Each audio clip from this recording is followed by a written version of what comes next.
bentuk perlawanan terhadap permasalahan narkoba ini menunjukkan bahwa dampak narkoba di seluruh dunia dan di Indonesia khususnya ini sudah masuk pada tahap-tahap yang sangat mengkhawatirkan. Pramuka ya Pak? Pramuka. Kuartir. Atau dulu ada disebut dengan apa itu narkoba itu? Narkoba itu benar-benar korbannya banyak Pak. Ada lagi yang lebih seru lagi. Narkoba itu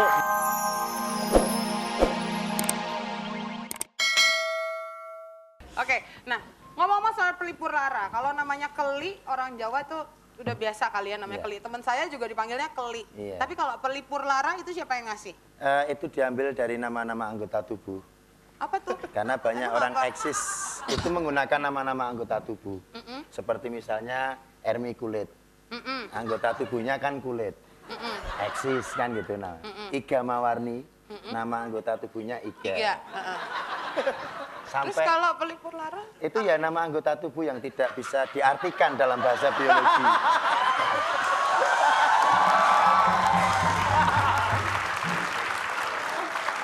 Jadi nggak boleh diartikan. Jadi nggak jelas sebenarnya pelipur lara itu anggota tubuh yang mana gitu ya? Bahkan tahun 70-an ada yang ngetop banget itu. Apa? Pakai nama anggota tubuh penyanyi itu. Siapa? Edi Silitonga itu.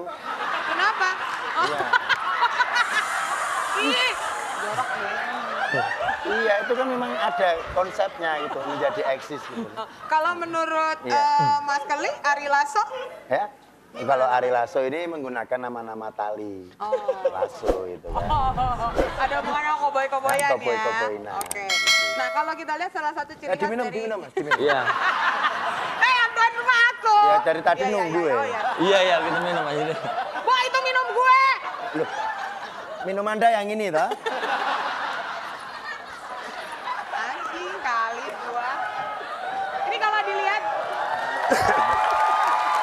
Terima kasih ya. Salah satu ciri khas dari Mas Ari Lasso dan Mas Keli adalah sama-sama dari Pulau Jawa, yang satu Jawa Timur, yang satu Jawa Tengah. Dan kalau ngomong ternyata logat Jawanya tuh masih kental banget. Kalau teman-teman saya bilang orang Jawa itu seperti orang-orang Inggris Mas Ari. Jadi kalau misalnya nyanyi gak kelihatan.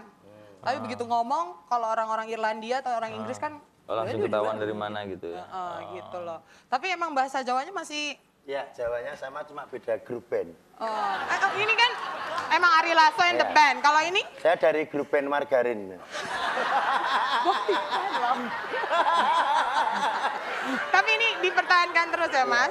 Apanya? Pernah emang udah nggak bisa hilang lagi ya kalau logat Jawa ya? Kayaknya nggak bisa dan tidak ada yang salah saya pikir dengan logat Jawa itu. Kalau di rumah pakai ngomong Jawa nggak Mas? Iya, malah semua kalau sama anak kalau resmi bahasa Indonesia, tapi kadang-kadang banyak kalimat-kalimat atau hal-hal kecil yang lucu yang nggak bisa dijelaskan pakai bahasa Indonesia gitu. Kayak melenting gitu kan susah bahasa Indonesia ya. Tapi anak ngerti. Akhirnya ngerti. Gitu. Kadang-kadang kalau menyebut sesuatu jadi keluar Surabayanya gitu misalnya. Api Pak yo kelambine gitu. Lucu banget. Padahal jarang dipakai, dia jarang ngomong tapi tiba-tiba bisa keluar kata-kata yang ya karena niruin papa mamanya mungkin gitu, niruin bapak ibu. Kalau saya jarang ngomong dalam keluarga itu. Kenapa? Lewat SMS. Oh, SMS. Gaya banget ya. Oke, Mas Keli boleh ber-SMS di keluarganya tapi di sini nggak boleh, dia harus ngomong. Nah, sekarang kita ngobrolin sedikit tentang narkoba ya. Sebelum kita mengundang Pak Arifin, Mas Ari pengen tahu nih, bener dulu Mas Ari memang user ya? Bener banget. Itu berapa lama Mas Ari kena narkoba itu? Kalau edik itu dari 93 sampai tahun 2001 tanggal 30 Mei. Wah, sampai tanggalnya inget itu. 30 Mei adalah hari di mana? Dimana aku keluar dari rumah sakit. Selesai. Waktu itu di mana? Di Surabaya atau di Jakarta? Di salah satu rumah sakit di Jakarta. Salah satu rumah sakit di Jakarta. Berarti itu dari tahun 93 sampai 2001. 8 tahun ya berarti ya? Iya. Bener gak sih? Iya 8 tahun. Iya 8 tahun. Berarti waktu 7 itu... 7 tahun setengah karena 93-nya itu bulan September. Waktu itu apakah betul salah satu alasan Mas Ari dikeluarkan oleh dari Dewa gara-gara masalah narkoba ini? Salah satu penyebabnya mungkin itu, tapi sebenarnya kalau momentum pemecatannya atau momentum saya keluar itu bukan itu gitu ya. Tapi memang begitu banyak masalah timbul ketika beberapa anggota di Dewa mulai memakai drugs gitu. Bukan hanya saya, dan itu membuat ya kondisi jadi nggak enak ya. Iya. Kimia kan pengaruhnya kuat, kita jadi paranoid, kita jadi serba merasa bersalah terlalu tinggi, kadang juga terlalu percaya diri tinggi. Gak usah nangis, biasa saja. Jadi begini, cuma kadang-kadang ada orang yang menangkap pembicaraan serius itu dikira menangis. Gitu ya. Oke, tapi kita sama-sama meyakini bahwa memang narkoba itu sangat berbahaya ya. Oh ngantuk. Oh, Kalau contoh- saya bukan user loh. Oh, iya. Yang memakai itu dulu tetangga saya. Oh, Namanya Seno. heeh. Sekarang nama lengkapnya jadi Seno Tudrak. Ya. Iyain aja. Kita yang waras terpaksa ngalah ya. Oh, Mbak Dek. Ya, tapi ngomong-ngomong soal narkoba, kabarnya sekarang narkoba juga sudah mulai menjangkit ke anak-anak yang masih kecil. Nah, untuk itu kami akan mengundang Bapak Arifin Rahim dari Wakil BNN untuk bicara seputar hal ini. Kita sambut Bapak Arifin Rahim.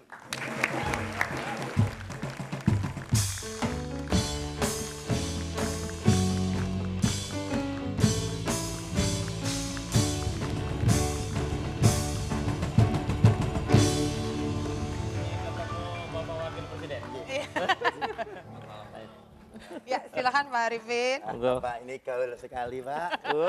Rambutnya disemir putih. Alhamdulillah. Wah. Oke. Ya, di tanggal 26 Juni ini ditetapkan menjadi Hari Anti Narkoba Internasional atau disingkat dengan HANI. Iya kan Pak? Iya. Iya, mungkin Pak Arifin mau cerita sedikit tentang HANI ini. Ya, baik adik-adik mahasiswa sekalian, terutama Bapak Wakil Presiden BBN.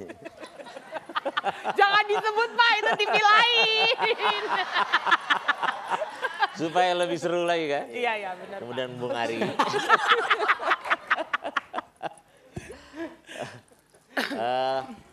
Hari Anti Narkoba Internasional yang kita peringati setiap tahun itu adalah merupakan suatu bentuk perwujudan keprihatinan dunia dan sekaligus keprihatinan dan perlawanan dunia terhadap narkoba yang dideklarasikan oleh Komisi Narkotika PBB pada tanggal 26 Juni 1987. Inilah yang menjadi cikal bakal pelaksanaan daripada Hari Anti Narkoba Internasional. Nah, sebenarnya dikandung maksud bahwa dengan adanya keprihatinan dunia dan bentuk perlawanan terhadap permasalahan narkoba, ini menunjukkan bahwa dampak narkoba di seluruh dunia dan di Indonesia khususnya ini sudah masuk kepada tahap-tahap yang sangat mengkhawatirkan. Pramuka ya Pak? Kuartir. Atau dulu ada disebut dengan apa itu narkoba itu? Narkoba itu benar-benar korbannya banyak Pak. Nah, ada lagi yang lebih seru lagi. Narkoba itu menarik kolornya babe. Ya. Nah, itu menarik kolor babe. Kalau udah Mending kalau edik, babe, kalau babu. Oke, nah Hani di tahun ini mengambil tema adalah Children and Drugs. Iya, iya. Ini kenapa Pak? Apakah memang sudah sangat mengkhawatirkan sampai narkoba itu memang sekarang penyebarannya sudah sampai ke anak-anak? Ya, itu betul. Bahwa kenyataan sekarang kita melihat fakta bahwa orang yang meninggal dunia itu 1 tahun akibat narkoba ada 15.000 orang. Nah itu, di samping itu 15.000, dari 600 sampai 900.000 pengidap HIV AIDS, 42 sampai 50% itu adalah Pengguna narkoba. akibat daripada pengguna narkoba jarum suntik. Ini menunjukkan tingkat intensitas daripada pengguna dan penyalahguna narkoba ini semakin tinggi. Gampang terserang AIDS ya Pak ya? Ah, gampang terserang AIDS. Penyakit kaget itu Pak. AIDS. AIDS. Oke. Nah kalau untuk anak-anak usia berapa yang sekarang rentan sekali Pak? Nah, kita Untuk- mengetahui bahwa anak-anak sekarang ini kan menjadi sangat rentan terhadap permasalahan narkoba. Mengapa? Kita mengetahui bahwa salah satu dampak daripada narkoba ini adalah bisa menghilangkan satu generasi bangsa. Iya. Nah, ini yang perlu menjadi perhatian kita bersama ke depan ini, sehingga kita harus mempunyai suatu komitmen dan kesepakatan, kesadaran daripada kita semua, terutama ada yang mahasiswa di sini, untuk menyatakan satu kata saja. Katakan tidak pada narkoba. Coba semuanya. Katakan apa? Semuanya sekarang bilang katakan tidak pada narkoba. Sama-sama ya. 1, 2, 3. Katakan tidak pada narkoba.